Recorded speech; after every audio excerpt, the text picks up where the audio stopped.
नमस्कार दोस्तों, कैसे हैं आप सब। स्वागत है आप सभी का फिर से।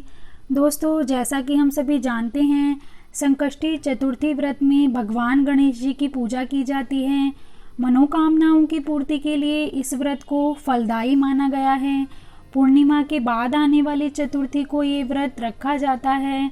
इस व्रत में चांद के दर्शन ज़रूरी होते हैं।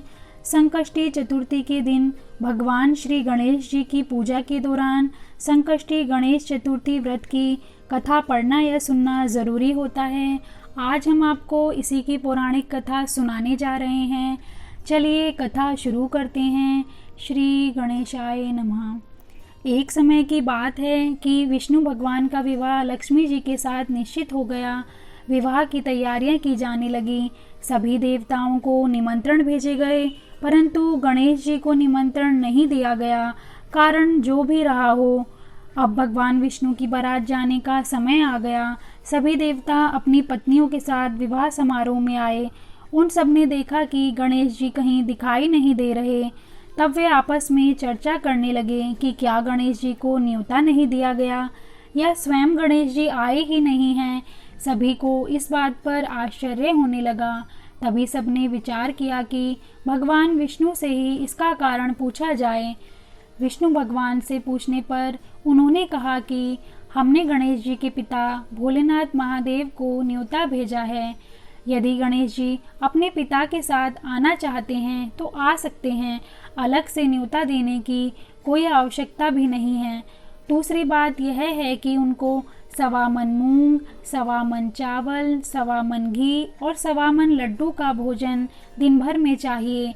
यदि गणेश जी नहीं आएंगे तो कोई बात नहीं, दूसरे के घर जाकर इतना सारा खाना पीना अच्छा भी नहीं लगता। इतनी वार्ता कर ही रहे थे कि किसी एक ने सुझाव दिया, यदि गणेश जी आ भी जाएं तो उनको द्वारपाल बनाकर बैठा देंगे कि आप घर की याद रखना। आप तो चूहे पर बैठकर धीरे धीरे चलोगे तो बारात से बहुत पीछे रह जाओगे।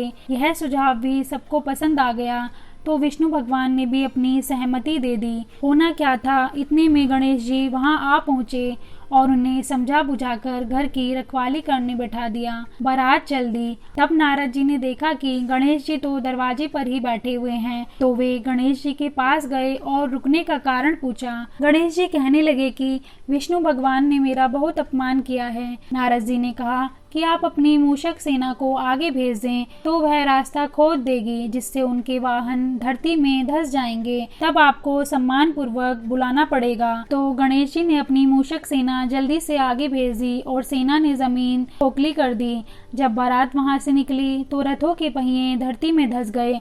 लाख कोशिशें करी परंतु पहिए नहीं निकले। सभी ने अपने अपने उपाय किए, परंतु पहिए तो नहीं निकले बल्कि जगह जगह से टूट गए। किसी की समझ में नहीं आ रहा था कि अब क्या किया जाए। तब तो नारद जी ने कहा, आप लोगों ने गणेश जी का अपमान करके अच्छा नहीं किया। यदि उन्हें मनाकर लाया जाए तो आपका कार्य सिद्ध हो सकता है और यह संकट टल सकता है। शंकर भगवान ने अपने दूत नंदी को भेजा और वे गणेश जी को लेकर आए। गणेश जी का आदर सम्मान के साथ पूजन किया गया। तब कहीं रथ के पहिए निकले। अब रथ के पहिए निकल तो गए, परंतु वे टूट फूट गए थे, तो उन्हें सुधारे कौन। पास के खेत में खाती काम कर रहा था, उसे बुलाया गया। खाती अपना कार्य करने के पहले श्री गणेशाय नमः कहकर गणेश जी की वंदना मन ही मन करने लगा। देखते ही देखते खाती ने सभी पहियों को ठीक कर दिया। तब खाती कहने लगा कि हे देवताओं, आपने सर्वप्रथम गणेश जी को नहीं मनाया होगा और ना ही उनकी पूजन की होगी, इसलिए तो आपके साथ यह संकट आया है। हम तो मूर्ख अज्ञानी हैं, फिर भी पहले गणेश जी को पूजते हैं, उनका ध्यान करते हैं। आप लोग तो देवता गण हैं, फिर भी आप गणेश जी को कैसे भूल गए। अब आप लोग भगवान श्री गणेश जी की जय बोलकर जाएं तो आपके सब काम बन जाएंगे और कोई संकट भी नहीं आएगा।